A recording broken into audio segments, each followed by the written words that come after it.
Hi everyone, my name is Caitlin Spalding, and today I wanted to read with you something out of the Jesus Storybook Bible written by Sally Lloyd-Jones, and I wanted to read the story about Joseph and his brothers called The Forgiving Prince. Let's get started.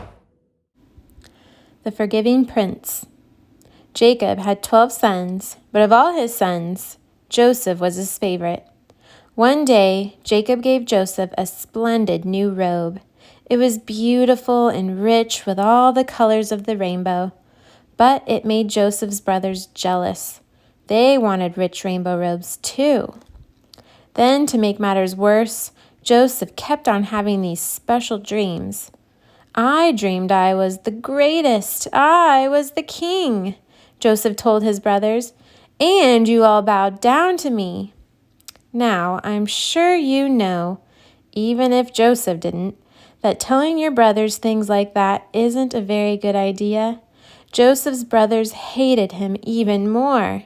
They wanted to kill Joseph and his dreams. And one day, that's exactly what they tried to do. They tore Joseph's rainbow robe off of him and sold him to slave traders for 20 pieces of silver. The traders took Joseph to Egypt and made him into a slave. The brothers went home and lied to their father, telling him that Joseph was dead. That's the end of that dreamer, they thought. But they were wrong. God had a magnificent dream for Joseph's life, and even when it looked like everything had gone wrong, God would use it all to help make the dream come true. God would use everything that was happening to Joseph to do something good. Meanwhile, though, things were not looking good for Joseph in Egypt. He was far from home and from his dad. Then he got blamed for something he didn't do. And even though he had done nothing wrong, he was punished and thrown in jail. But God had not left Joseph. One night, Pharaoh, the king of Egypt, had a scary dream about thin cows gobbling up fat cows. What on earth did it mean? He didn't know.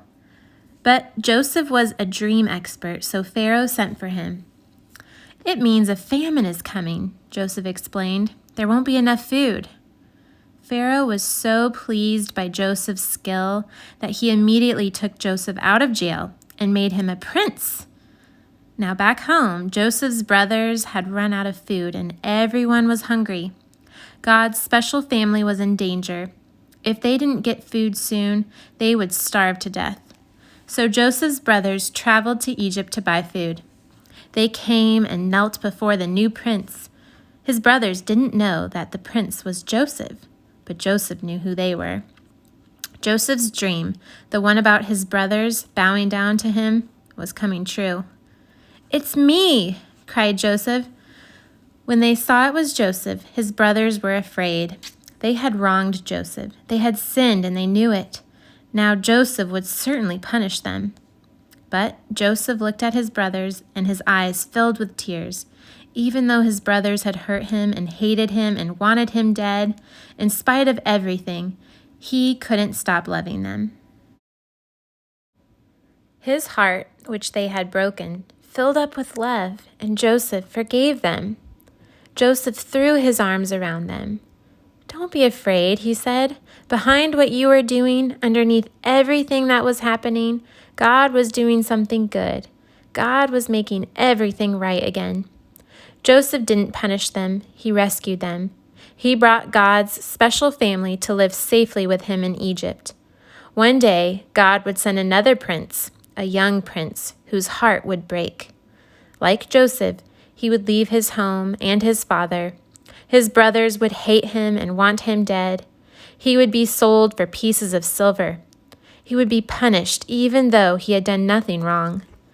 But God would use everything that happened to this young prince, even the bad things, to do something good, to forgive the sins of the whole world.